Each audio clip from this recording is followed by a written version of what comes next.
Ewanange damoto ole salam shamimu. Alaikum wa rahmatullahi wa barakatuh. Wa alaikum assalam wa rahmatullahi wa barakatuh. Ulira wakakanye biko. Saji sokula wajeti wange.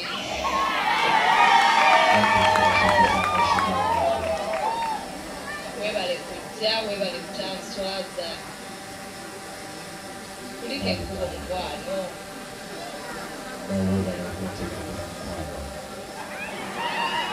Buza akono kubangwerekedde Shamim. Nabo babuza. Abengabi namwe bababuuza. Kale kimugaga muli. Buuza abengabi. Assalamu alaikum wa rahmatullahi wa barakatuh. Wa alaikum assalam wa rahmatullahi wa barakatuh. Kale banyabo. Bulungi mugole. Era ddeeyo. Amakubo tugayise bulungi mugole. Omugole atubuuza. Amakubo tugayise bulungi webale kunyuma nnyabo. Kulabye. Nali mmanyi nti olwali agenda tukomya uwali naye kaagati olwa ne mukolo gwakkiriza ayongedde tukakasa nti ekyamazima munnamawulire kitali kibi. ali self-employed wayagala bwakola mawulire bw'omusanga ku senye talina mufaanana yeye Gomanyesha bimba yange. era talina mulongo bw'omusanga ku aljazeera yeye Oyo kwati. ku social media yeye ku mikutu gyonna egy'enjawulo yeye gw'osanga ku BBS Telefayina era yeye y'omu gw'osanga ku Bukedde TV era yeye y'omu Bikoga agudde bintu. era gwetera okusangira ddala nga ne Leila Kachapizo omwana tugwe nalabyeko wano era naye y'omu gw'osanga ku NBS era yenyini omwana tu Shamim Mayanja Weewaawo ssebo. kale kaakati bwe kiba bwe kiri mwasoma ki ekiraga nti mwasoma Okulaga nti twasoma. Tulina abaasoma obupunta.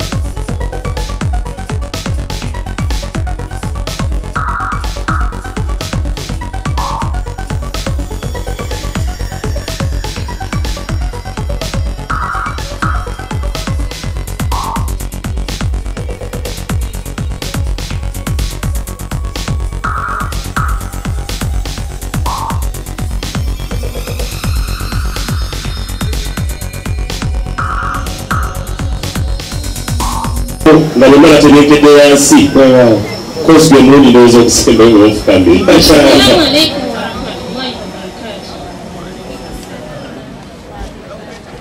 Nebaddeyo mu mwenna ya Shamim.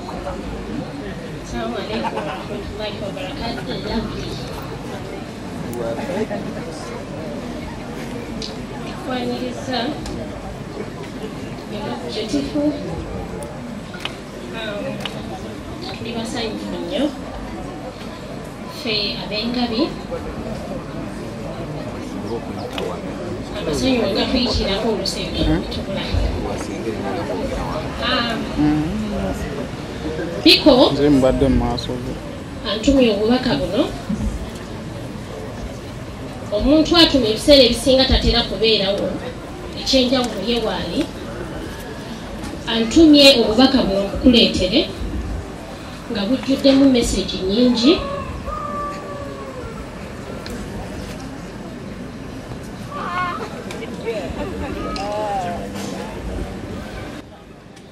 nga bw'olaba obubaka obwo nga bwanjulukufu n'omutima gwa Yusufu bwe abakyala bangi naye ekibafuula abatono kwe kufuna afumba weebale kutwagala okwagala kyanjawulo Biko akwagala naye ekyensusa ekiriwo akwetaaga Biko tafunye mukyala wabula afunye mukwano gwe era asuubiza nti bw'onoomuwa amatu n'omuwulira mwetegefu okuwa emikono gye okukwata obulungi tukwagala nnyo nnyo nnyini ddala neera bw'osika wano mulimu obwokulya obwo aŋŋambye obwetaaga nnyo era okwagala kale nabwekityo naffe tukusuubiza okukwata obulungi nga mukyala waffe tukwagala nnyo wabula wali ogambye kyenawulirako empisa bakasukira nkasukira n'otwalako ekitundu olaba ezo ez'ekitundu otwagala Tipico gye muli wulira bannange mukadde waffe omulungi mpulira oluvannyuma lw'ebigambo ebyo Tipico amaanyi gonna g'owulira boogeza basaba busabi akkirireko obuuyi buli oluvannyuma DJ atuwe omukuba kubanga shabi otukuba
Yaji yansabye metu atulagireko were tatuwa na balance. Mbwerere selector mutwale akabikale mukulwa Metro Sukuma dance.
Era sigenda kubeera nga bano ababuuza nti tubuuze omwana wange bino nti ebintu tubirye ng'omwaddeka microphone kubanga yalina ekisumuluzo ky'ebintu. Mukadde wange onsabye kuta Shamim Mayanja. Naye sooka okamumpeera akamasikeeri. Wallahi obuuza omuwala ebintu tubirye nga bamaze ddannika. Noga obuuza biki? Shamim, salaamu alaikum wa rahmatullah. Tugende maaso n'enteekateeka y'ebintu bino oba tukutuleke bo bamaama bo bavudde buddu weebali wano bakojja gye bali ne bakitaabo bonna weebali wano. Taata sooka mpaane muko. Wangi? Nabo bannakkiriza.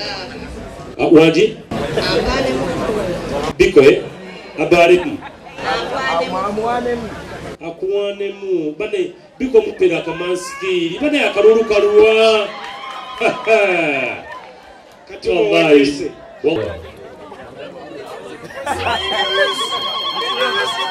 Yes, before.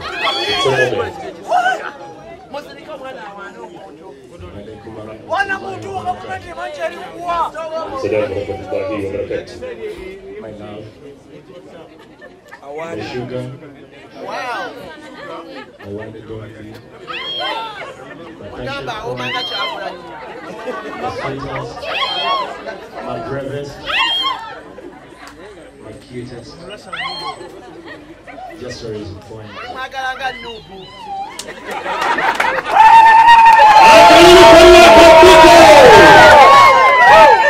I'll continuously love you, irrespective of the situation, of the abnormal circumstantial situation. Just because the blockative mechanism of the system.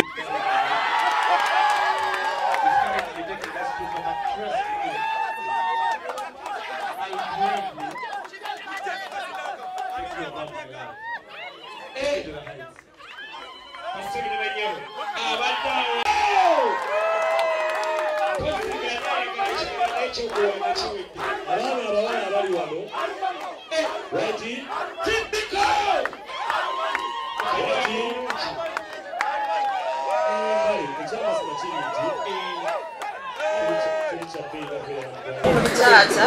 Mpulira. Yonna abikiseera mbiwulidde wakola olusuku baterwa amaanyi naye tugendera. Taata ebintu batubiweddwa tubijeewa naye. Amina. Bijja taata. Era nange ntandikirawo agembwa wakwagala nnyo agenti akutegeera nnyo agenti ali kwagala okutuusa nga liva naire enkalidde nagaye mu luzungu agembwa atadde mu keesi luba luzungu agati keesi tadde muno nga tekaliyo kyokka asebye nga nti keesi kusanga kagwana amanya awo nfuddewo oyo aba mukyala kabaka nsaba mukyala king oyiteko wano nsabye busabye ike Mwana wange lindako Shamim. Shamim lindako.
Otukubira ekintu. Budde bwe butusaseeko naye tubadde tukyajja Kakati mwana wange Shamim. yes muliddeemuko bwana atwongera obudde Bataata bo bw'oba ogenda ekikyusa bataata bo ogenda yita wano Haji Bakidda wagambye talina maanyi gagenda kujjaawo naye ng'alina ebizike byawo awulira bimusumbuwa agadde ojje omubuuzeeko akusiibule odde ekikyusa ne bataata bo bano webaliwa n'olwekyo ogenda yitira wano mpola mpola amulabisa mu kitonsas naye baaba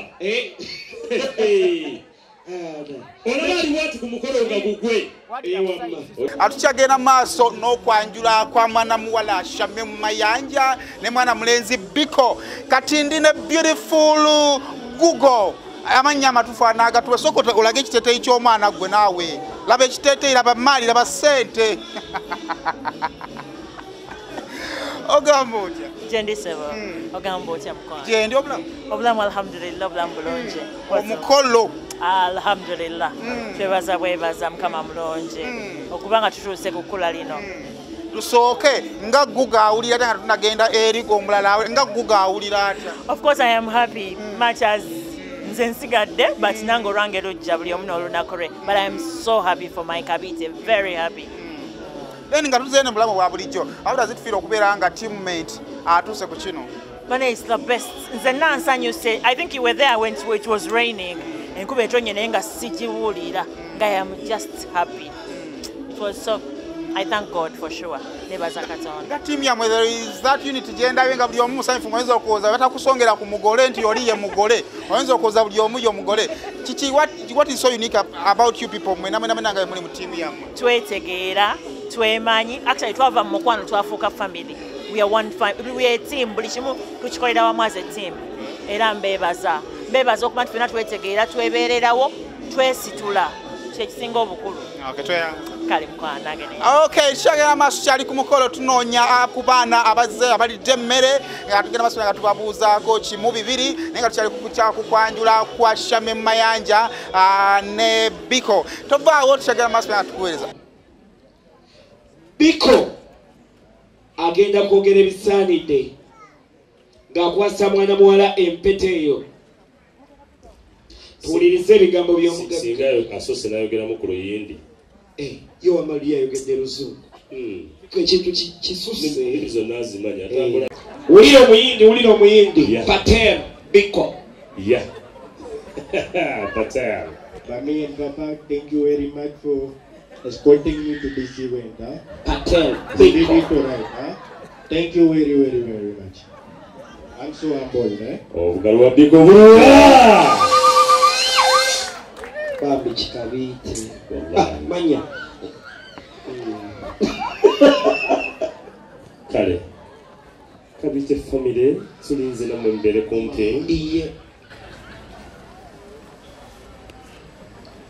Assalamu alaikum wa rahmatullah. Very good deal. Welcome salam wa rahmatullah.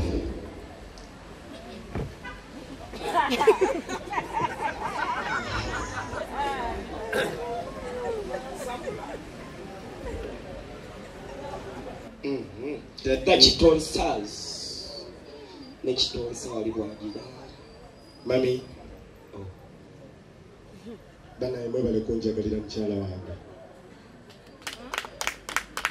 Mwebale kumwagala. A lot of people really judge High Lord, but thanks to those few that really try to understand who she is. Obugalo in English.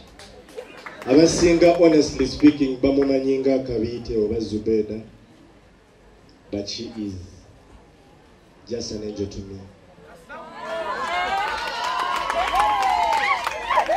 Obugalo wa Zubeda. She's just a precious one, true. Because abasinga buli omu amutunuuliranga bw'amwagala okusinziira mu kiti kyonna kyamulabiddemu. But I loved her from day one. From the day I spotted my eye on her, nemwagala netuuka ku level emuwoowa nga ne bammange tebamanyi.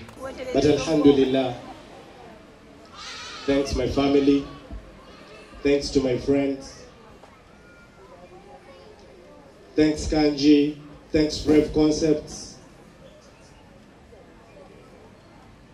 my photography team, alhamdulillahi rabbil alamin. Allah basanyusenga bamutusanyusiza.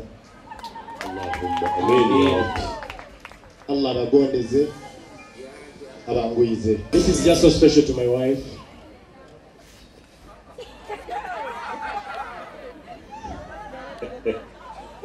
Sweetheart,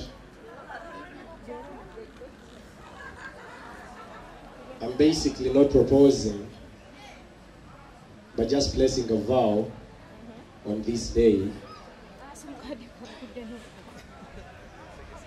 Alhamdulillah, thanks to Allah that we managed to make the 10 years in our marriage. Fine. Biva muhinji. But alhamdulillah, tubaddewo nga tanobangako. Yadde okutuuza ensonga yonna mbazadde. But alhamdulillah, for the 10 years mu bavubuka, it's pretty hard. Sweetheart, this is a vow to you. This is only a start of your happiness. I'm granting you this silver ring and promise you on a dedicated day, inshallah, that I will surprise you with a wedding, inshallah, because you deserve it. And I promise, inshallah ta'ala, I'll do that to you, my darling.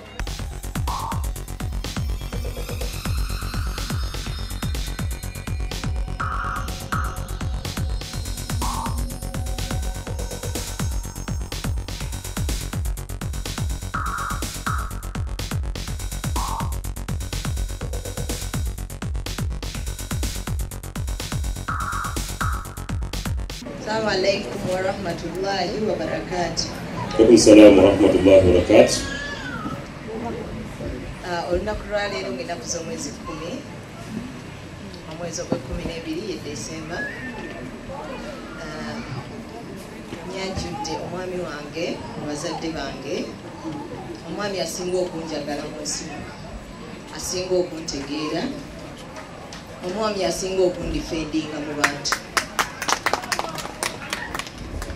omwami atakweshoninga, tayintabuuza tabuuza bibuuzo, he's so understanding. Hasha njogedde oluzungu.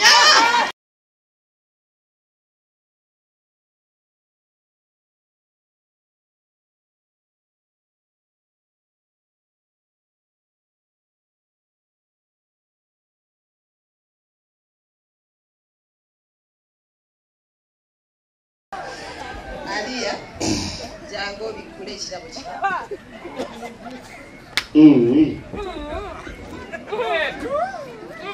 Wenyogerera Metu abikula kirabo nga bwalagiddwa. Mu bantu abajjudde wano olunaku olwaleero bangi abatujajinze n'omwami wange naye amatutu agaziba ffe tweyagala ffekka ffekka. Webale kunjagala sweetheart, webale kunjagala honey, webale kunjagala detergent. Ulira bane detergent. Oyo taba omumanyi. Sumulula mukwanyi. Metron kyakola kati kusumulula ssaawa nga bwalagiddwa. Ngenda kukwetira bwe kyessaawa kino honey. Omanyi at least emyaka 10 gye tumaze ffenna. Neeraliikirira nnyo ng'oli bweru. Naddala bwe ziwera ssaawa 2 nga tonnadda amasimu gaba mangi. Buli wetunula ku ssaawa eno y'olaba ng'obudde ziweze 2. Omanyi obusiraamu kiba kinene omusajja n'ayingira mu nnyumba nga magalibi. Waatawo nnyaawo. Mukwano oluddewo Aliya. Yaliko ki? Aliya abadde ki? Galabye ng'ekitono naye aluddewo. Kale omugole omukazi agenda kugiruma awasigadde. Kale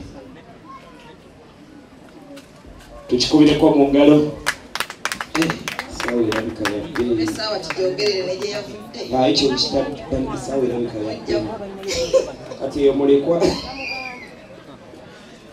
awo kambuukewo. Alhamdulillah. Amin. Thanks for loving me, honey. Tujajjitola kutufaisita. All bottom line of this whole university is patience, trust. Patience, trust. It's single. Mimi waliwo omuntu wano atera okugamba nti kaka kino tetutandise smart n'essuula empe gye tutandise mwe mutandise eki. Tutandise emyaka emirala kuba egisose kati tusaba busaba emu gino gye tutandise emipya. Munga gituteremu obwangu tuleme tubeerera nga giri emikadde. Nti emikadde gibaddemu ebyokuyiga bingi nnyo. Naye kati twetegedde buli omu amanyi munne kino takyagala, kino bwekikola kino tajja kyagala, bwenkola bwe kiti kijja kumunyiiza, kino kijja kumusanyusa. At least kati wetulaga kati twagala kumanya nti wetuba twetegedde ate twefuna nti twemanyi nnyo tusigale nga tulinga abaakeerabo. Nga tumaliriza kyama kye kiri behind abaana bano abali bakuwerekera abawala abo naddala abawala mbaita ba fierce ladies. Ngenda ku example tugwe mmanyi mulenkulu emukubidde awo n'adduka abadde alina live ku misitiri ku 11 ku 12 ne mulaba wano ng'akomyewo. There is something I feel ngamba what is so unique about bano abaana. Bakwano bange nvudde nabo wala kati nga Florence tuvudde wala. Florence amanyira abu yange gye yatandikira ne Biko. Kyegeza kuboda buli muntu gw'olabanga bw'asanyuka singa bamwongerako ko kagundi kano kati babe ne bakutaddeko basobola omuwosa obugole ng'essanyu lifaanana ery'omugole. Abamanyira abu yaffe gyevudde from day one. Baatulaba nga tutandika okwekwana ne tubeerawo okitegeera tubedde nabo from way back. Kati nga bolaba Florence in fact Florence amanyi story yaffe nnene nnyo ne Biko. Kaakati kyova amulabye wano abaddewo nno n'okuva emabega abaddewo wano mu preparations zonna abaddemu kyova abanaleera abaddewo enkuba n'emukuba abaana enkuba ebakubye nga tebayimuka tebaseetuka bawongera muziki eyo gye bayita laavu.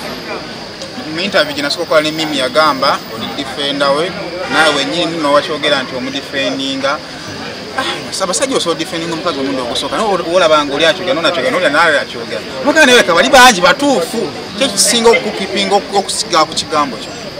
Saimo omukyalo ono nze bwe nali mulaba when I spotted her nasoma kyalimu. I didn't read the outer coating, no. Nasoma kyalimu. bwe nasoma ekyali munda nga kisuuti nga kyenjagala. And I believed in that. That is why I'm still holding her for 10 years and inshallah tujja kaddiwa. Ebigambo byange ebisembayo njagala okwebaza abantu abambeereddewo. Njagala okwebaza Fierce Ladies, njagala okwebaza aba service providers bange bonna okuviira ddala kwa Nyambaza kushona, okwebaza Rashida, njagala okwebaza Medi nze naye tufunye Medi mukalubiriza nnyo naye bambi ambeereddewo kuva eri mu kukyala azambeerera nga kyango kyali webaza oyo ku luku y'omukolo walina kifaananyi kya mukolo kikaaki nalina ekifaananyi ky'omukolo nga kirala nnyo naye nekitasobola kubeera naye omutimbi yali ekirungi ategeera kikyenjagala era n'agikyusa naye buli muntu abadde avaawo nga wanaddiko nti abadde mulungi. MHD Events bambi webale nnyo wadde nga biina ebikalu bye naye bwe bityo bwe bibeera sweet tonyiiga tokola ki naye nga okinkoledde okinkubidde yatimba ne kukyala kwange era bw'oba omwagala naye ogende wakushona. Then njagala okwebaza aba Ashers, njagala okwebaza Karim Basmati abadde ku emmere ebadde perfect, njagala okwebaza ab'enkoko aba Halal Chicken bebagabudde abantu enkoko, njagala okwebaza ssenga wange mukyala Bakiddaawo Hajjati Bakiddaawo n'omwami we bakoze kyamaanyi nnyo mu mukolo guno. Njagala okwebaza bazadde bange then finally nebaza omwami wange. Kama wange ebigambo ebisembayo. Njagala okwebaza first my team, my business partners nga bw'obalabye bwe basobodde okuyimirira mu nkuba nga tebagivaamu at all cost bagibaddemu kalamba be bantu abayimiridde mu mukolo guno. It's a family. Then nebaza abazadde bange alhamdulillah, nebaze mukyala wange for all that we've gone through. Akawuka kali kalina kikalina omukolako mukwano laavu kati mpya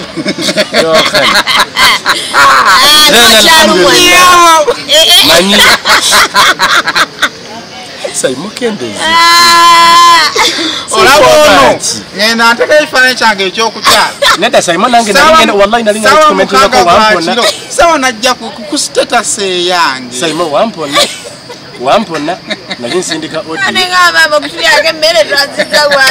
omamaliriza then nenebaza ngenda kwebaza omwami omu ekyensuso amuyita MHD zamuyita Muhammad Obi wange Obi ku Mahadi ebuziga nti yakkiriza mu mbeera yonna mu kunyigirizibwa okwenjawulo n'ayimirira.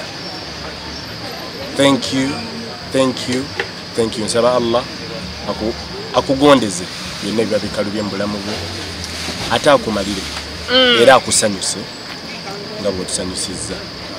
Barakallahu fiika. Okay, olugendo lw'abaagalana luno katusabire Mukama Katonda abeere ng'ate alwongerayo namwe Katonda abawe omukisa mufune embaga mufumbirweko. Amina. Yes. Kitwale n'okola omukolo n'okyusa engoye emirundi 6 nga tewalira kugambako kyenjagala ne bakugamba obudde bugenze nti nino gwambala mala mukole ku mbaga